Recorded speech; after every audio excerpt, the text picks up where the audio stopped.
everyone, welcome to school. Today we're going to learn to peel, seed, and dice a tomato. So in French terms, that's called concasse.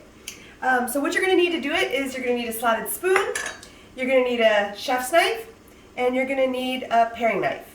You're also going to need a bowl of ice water. This is going to be our ice bath. And you're going to need a boiling pot of water. Alright, so we're going to use a Roma tomato to get started.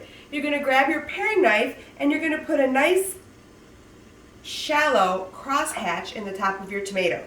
And then you're going to use your slotted spoon to go ahead and drop it into the boiling water.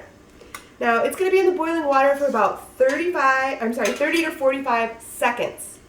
And then you're going to take it out. I already had one in there from the magic of TV. And I'm going to go ahead and put that into my ice bath.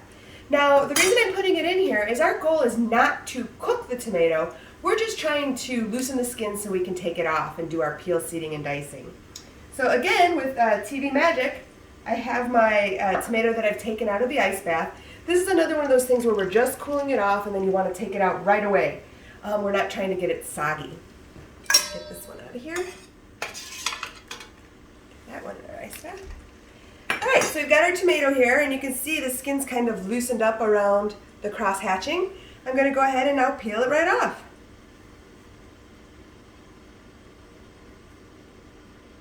So we could have gone in maybe a little bit longer.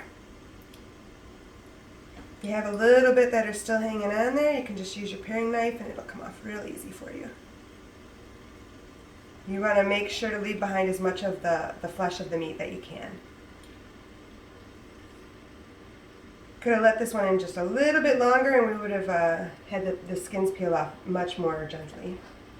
Alright, so I'm going to go ahead and take my chef knife and I'm going to cut it lengthwise through the tomato, and then I'm going to cut into quarters going lengthwise again. Alright, so now we have our quarters. We're going to go back to using our paring knife and we're going to gently carve out the center, which is our seeds and membrane. And then you can go ahead and use your finger to take out the center. So you're left with this cute little quarter slice of your tomato. So I've gone ahead and... Alright, so we're going to go ahead and then take our slice. We do this with all four.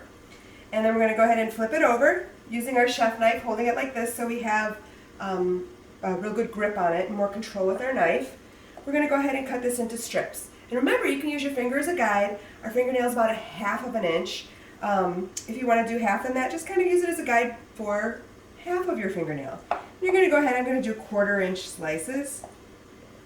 You can see I'm rocking my knife. Alright. So now that I have my strips, I'm going to go ahead and rotate them 90 degrees. And I'm going to cut in the same direction in my 1/4 inches. I'm again rocking my fingers. You know, some chefs hold their fingers like this, but for you guys at home, that doesn't work for me. So I just make sure to keep my fingers nice and further back from where the knife is going down. And then as you see, we have a beautiful concasse. Now you're probably wondering, why would you go to the trouble of doing all this? Like, me personally, when I eat tomatoes in the summer, I love it all. I love to eat everything, the skin, the seeds, all that good stuff in the center. Well, when you're making a really smooth sauce, and you don't want to have like the more fibrousness of the skin and the seeds and the membrane in the center, that's when you would concasse. But don't fear, we're not going to get rid of any of this stuff. We're going to go ahead and take this and put it in a strainer and let all those juices come out of there, and then we're going to use it for a salad dressing, and we're going to use it for a cocktail in coming up posts. So I hope you enjoyed this. I'm really looking forward to getting through all the foundations of cooking so that we can start cooking some things and making some really delicious foods that are going to be healthy for you. I hope you enjoyed this. Next week we're poaching an egg. I'll see you then. Have a great day.